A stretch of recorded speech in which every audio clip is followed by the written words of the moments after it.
ಮರಳು ಕೆಲಸಕ್ಕೆ ಹೋದಂತಹ ನನ್ನ ಮಗನನ್ನ ಕೊಂದೇ ಬಿಟ್ರು. ಆತ ಯಾರಿಗೂ ಕೂಡ ಏನೂ ಅನ್ಯಾಯ ಮಾಡಿಲ್ಲ. ನಾನಿನ್ನು ಬದುಕಿ ಏನು ಪ್ರಯೋಜನ?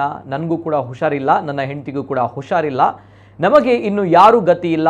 ನಾನು ಕೂಡ ಅವನ ಜೊತೆ ಹೋಗ್ತೀನಿ ಎಂದು ಬಂಟ್ವಾಳದಲ್ಲಿ ಸಾವನ್ನಪ್ಪಿದ ರಹೀಂ ಅವರ ತಂದೆ ಅಳಲನ್ನ ತೋಡಿಕೊಂಡಿದ್ದಾರೆ.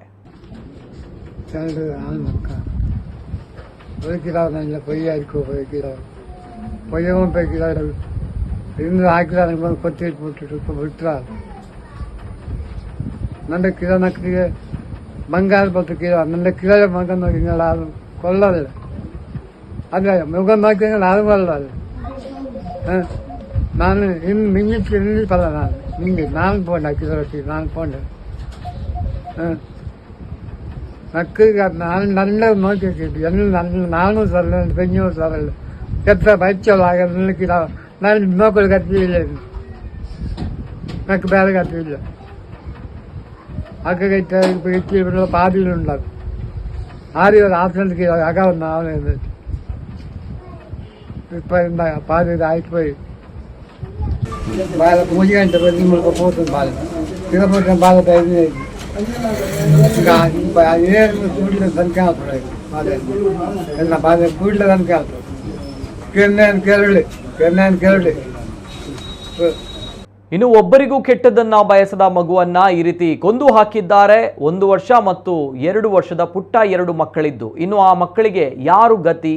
ಯಾರೇ ಆಗಲಿ ಅವರಿಗೆ ಕಠಿಣ ಶಿಕ್ಷೆ ಆಗಲಿ, ನಮಗೆ ನ್ಯಾಯ ಸಿಗಲೇಬೇಕು ಅಂತ ಹೇಳಿ ಮೃತ ರಹೀಂ ಅವರ ಅಕ್ಕ ಅವರು ನ್ಯಾಯವನ್ನ ಕೇಳ್ತಾ ಇದ್ದಾರೆ. ആരുമില്ല കഷ്ടത്തിലുള്ള ചുമ ഞങ്ങൾക്ക് ന്യായ കിട്ടും.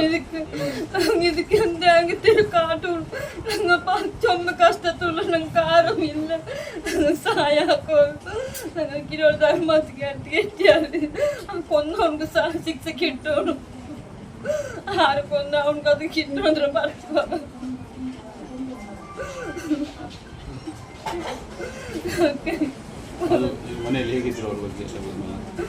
ಅವನು ಯಾರಿಗೆ ಏನು ಮಾಡಿಸಿದ ತುಂಬ ಒಳ್ಳೆಯ ನಮ್ಮ ಮಗು.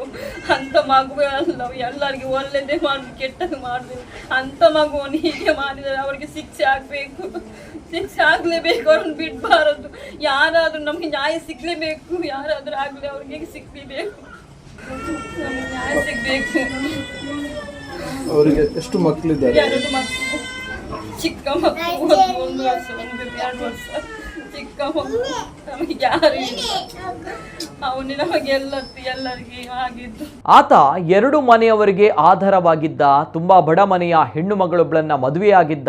ಸ್ವಂತ ಗೆಳೆಯರೇ ಹೊಯ್ಗೆ ಬೇಕು ಅಂತ ಕರೆದು ಅವನಿಗೆ ಈ ರೀತಿ ಮಾಡಬಾರ್ದಿತ್ತು ಎಂದು ರಹೀಂ ಸಂಬಂಧಿ ಬೇಸರ ವ್ಯಕ್ತಪಡಿಸಿದ್ದಾರೆ. ತುಂಬ ಪಾಪದ ಹೆಣ್ಣನ್ನು ಹುಡುಕಿ ಕೇಳಿ ಪಡೆದು ಮದುವಾಗಿ 2 ಮನೆಗೆ ಆಧಾರವಾದ ದೇವರೇ ಅವರ ಅತ್ತಿಗೆ ಕೂಡ ಒಂದು ಹುಡುಗನ ಹುಡುಕಿ ಇಟ್ಟಿದ್ದಾರೆ.